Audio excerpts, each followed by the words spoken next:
You ever look at a modern system, something designed to make life incredibly simple, and realize humanity's greatest talent is making simple things unbelievably complicated?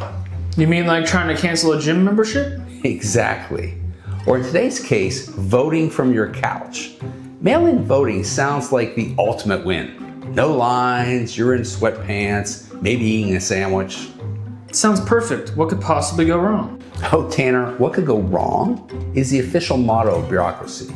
Because when you take a high-stakes civic duty and route it through the physical world, partisan human nature, and the Postal Service, things get weird.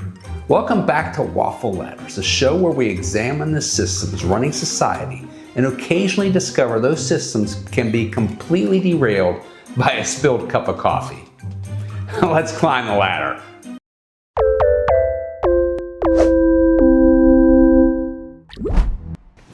Number 10, the Postal Bermuda Triangle.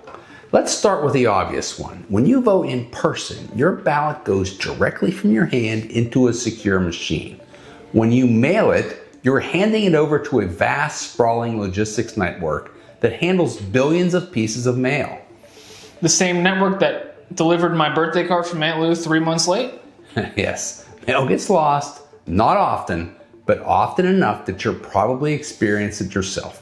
Maybe a bill never came. Maybe your tax document arrived 3 weeks late. Maybe your neighbor somehow received your electric bill and now knows exactly how much you spent running the air conditioner during July. The concern is simple. If ordinary mail occasionally goes missing, critics wonder why election ballots would be immune from the same problem. Now, election offices track ballots far more carefully than regular mail. But even a small percentage of lost ballots can make people nervous when elections are decided by razor-thin margins. So we're trusting democracy to the same people who also run the DMV? Yeah, probably not a great plan, right? Number 9, early voting locks in choices before later developments. Many states mail out ballots weeks, even months before Election Day. If you fill yours out and mail it back immediately, you're done. But what happens if a major scandal breaks 48 hours before the election? You can't exactly ask the post office to return to sender. Nope. Mail-in encourages knee-jerk choices. So you don't forget to vote. You vote and mail it back. But your vote is locked in a metal box somewhere, completely unchangeable. You are essentially forced to make a permanent decision using incomplete information, while the people voting in person get to wait until the final whistle. And that is why the founders always thought same-day voting was a must. Number 8, the oops, I ruined it factor. Human beings are inherently messy. When you bring a ballot into a house, it enters an environment filled with existential threats. Like what? Spilled coffee, greasy pizza fingers, a toddler with a purple crayon. If the scanning machine at the election office can't read the barcode because it's covered in maple syrup, your vote is void. In-person voting doesn't usually involve breakfast hazards. This is also open to the nefarious. If a partisan vote counter happens to notice you voted for the wrong candidate, they could accidentally ruin your ballot. Number 7, signature verification is imperfect. Signature verification, the so-called gold standard. It's more like fool's gold. Election workers compare your envelope signature to one on file. Sounds secure, right? Except humans are inconsistent. Signatures change over years, and curing periods let people mix mismatches. Rejection rates hover around 0.5 to 1.5% in many states. But that's thousands of ballots, and studies show it's uneven. Some counties and states are strict. Others, like California, rubber stamp everything. If your signature doesn't match because you signed with your left hand this time, tough luck. Dead people don't complain when their signature gets forged. Critics worry that legitimate ballots could be rejected because someone's signature changed due to age, illness, injury, or simply writing too quickly. Others worry that questionable signatures can be passed by non-trustworthy poll stations. Neither possibility inspires confidence, and that's a problem. What do you got there? Here's our mail-in ballots. Why is there so many? Joe Smith, he rented from us years ago. Marie? Marie died like 10 years ago. Callie? The dog? The dog got a vote. All right.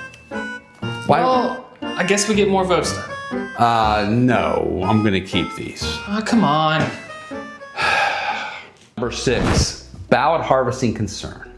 Ballot harvesting is when a third party collects completed mail-in ballots from voters and drops them off at the election office. Sounds helpful for people who can't leave the house. It absolutely could be. However, it also creates a massive gray area. In some states, activists or paid operatives can collect stacks of ballots from nursing homes, apartment complexes, you name it.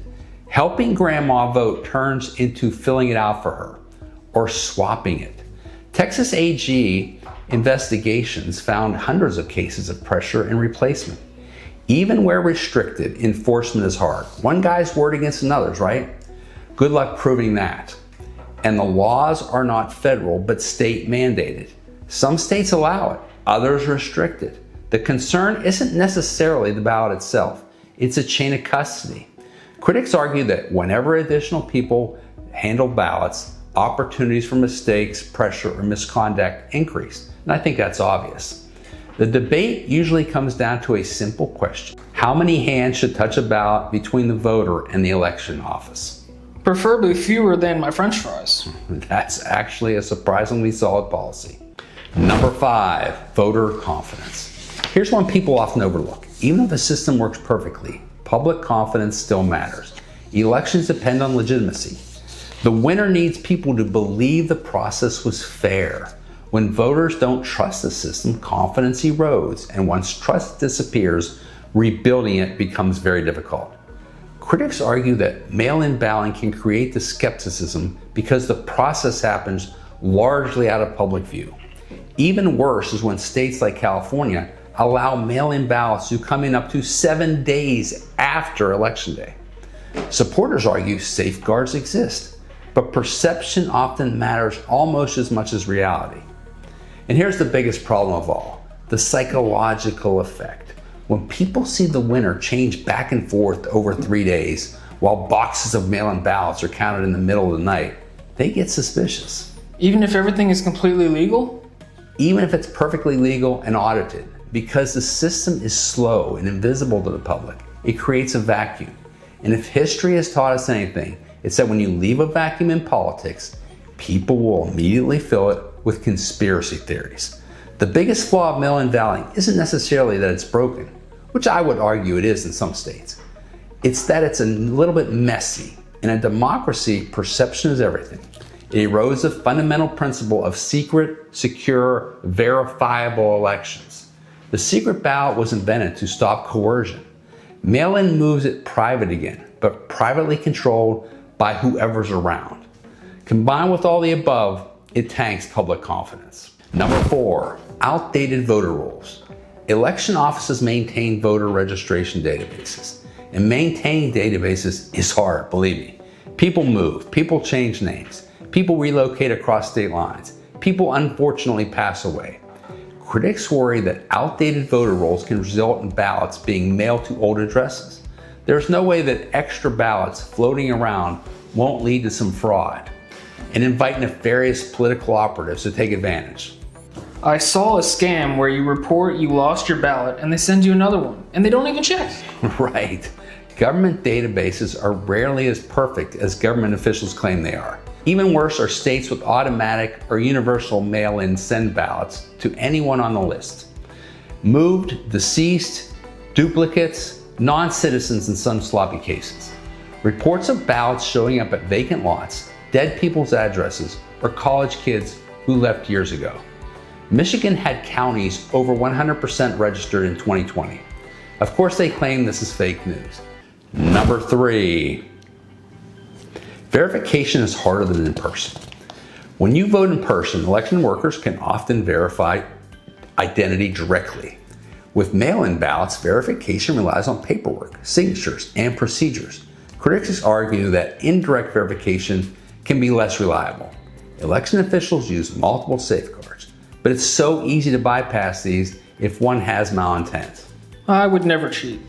Well, that doesn't make me feel any better because you aren't counting the votes. Think about it. It's just harder proving you actually completed a ballot when the voter isn't physically present. The debate ultimately resolves around one question. Is indirect verification just as secure as direct verification? Of course, there is no reason for any of this. In person, one vote, secret ballots have been used forever. So why change? I'd say that's simple, to cheat. It's way harder to cheat with in-person voting, and anyone arguing otherwise should have their motives challenged. Number 2, the scale problem. The biggest concern critics raise is scale. When millions of ballots move through a system simultaneously, even tiny error rates become significant. A problem affecting 1 out of every 1,000 votes sounds small until processing millions of ballots. Then small percentages become large numbers. Critics argue that expanding mail voting increases the size of every potential problem. Lost ballots, late ballots, verification disputes, administrative mistakes, machine issues. The list is never ending. Taking all these ballots and sending them all over the state and thinking that everything is A-OK because there are safeguards is just being delusional. Number 1, cheating is easier. The biggest thing wrong with mail voting is that it makes cheating much easier. All these ballots floating around are just too juicy of a target for political operatives. Mail-in ballots just aren't necessary at all. There are very few reasons that someone needs to vote by mail. Getting to a polling place is just not that difficult, no matter your health or schedule, especially if you have early voting for a month or 2. Voting is supposedly the backbone of our government, and we are turning it into a joke. Homes getting its stacks of ballots, ballots addressed to empty lots and dogs, ballots going out to people who have left the state. But our politicians wouldn't cheat. Yes, they are pure as a driven snow, Tanner. Look, if you don't care enough about voting that you won't make the effort to get to a polling station, then I don't want you voting for someone you saw 40 times on TikTok. Well, there you have it. The reality is that mail-in voting inspires strong opinions because it involves 2 things Americans have argued long about: politics and government. Some people see mail voting as convenient ways to increase participation. Others see it as a system built for cheating. I'd say elections are too important to introduce that much confusion and add all these new vulnerabilities. Hey, well, what do you think? Let us know in the comments. And if you enjoyed today's video, hit like, subscribe, and ring that bell. And until next time, keep climbing.